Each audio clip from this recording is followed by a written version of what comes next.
Hello friends, আশা করি তোমরা সবাই ভালো আছো, আমিও ভালো আছি। তো আজকের একটি নতুন ভিডিও নিয়ে তোমাদের সামনে চলে এসেছি। তো দেখো, এই যে মাশরুম কিনে আনা হয়েছে। আজকের মাশরুমের রেসিপি বানিয়ে তোমাদের সঙ্গে শেয়ার করব। তো মাশরুমটা প্রথমে কেমনভাবে কাটতে হয় তোমাদের দেখিয়ে। দেখো, এই যে মাশরুমটাকে ছোট্ট করে কেটে নিতে হবে, এবং এগুলো যে খুব শক্ত হয় সেজন্য ছোটো ছোটো করে কেটে নেব। এই দেখো, পেছনে একটা এই যে লাল শক্তটা পেয়ে আছে, ওটা ফেলে দিতে হবে, দিয়ে এরকম 2-3 টুকরো করে কেটে নিতে হবে। আমি সবগুলো কেটে নিয়েছি। আর এগুলো খুব শক্ত হয়, যত ছোট হবে কোনো অসুবিধা নেই। এবার চটকে চটকে ভালোভাবে ধুয়ে পরিষ্কার করে নেব, তাহলে একটা লাল জল বেরিয়ে যায়। আর এইখানে দেখো, আলু সরু সরু করে কেটে নেওয়া হয়েছে, আলু দেওয়া হবে। উনুনে রান্না হচ্ছে, কড়াই বসিয়ে দিয়েছি। কড়াইতে তেল দিয়ে 5 ফোড়ন আর তেজপাতা দিয়ে দিলাম। দিয়ে এর মধ্যে কাঁচা লঙ্কা আর পেঁয়াজ কুচি দিয়ে দিচ্ছি। পেঁয়াজটা লাল করে ভেজে নেব। পেঁয়াজটা আবার লাল লাল করে ভাজা হয়ে গেছে। এবার এর মধ্যে আদা বাটাটা দিয়ে একটু আদাটা কাঁচা গন্ধ যাওয়া পর্যন্ত ভেজে নিচ্ছি। আদার কাঁচা গন্ধ চলে গেছে। এবার এর মধ্যে দিয়ে দিলাম হলুদ গুঁড়াটা পেঁয়াজের সঙ্গে মিশিয়ে নিলাম।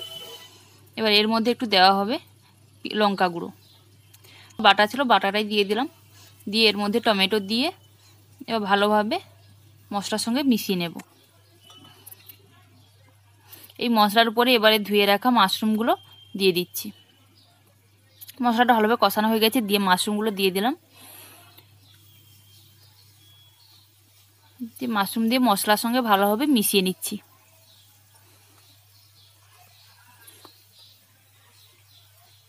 এবার মাশরুমের উপরে এর উপর দিয়ে দিচ্ছি কাঁচা আলুগুলো, মানে কেটে রাখা আলুগুলো। আলুগুলো দিয়ে ভালোভাবে মশলার সঙ্গে কষিয়ে নেব।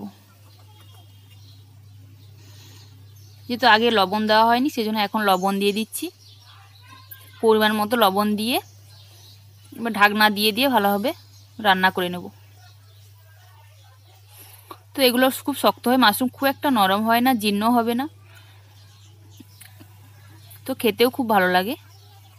দেখো, কিছু সময় ঢাকা দিয়ে রাখার পর ঢাকনা খুলে আবার একটু নেড়ে দেখে নিচ্ছি, আর আলুগুলো সেদ্ধ হয়েছে নাকি দেখলাম যে আলু সেদ্ধ হয়ে গেছে। তো এবারে একটু মশলা জল দিয়ে আর একটু ফুটিয়ে নেবো মাশরুমটা ভালোভাবে সেদ্ধ হওয়ার জন্য।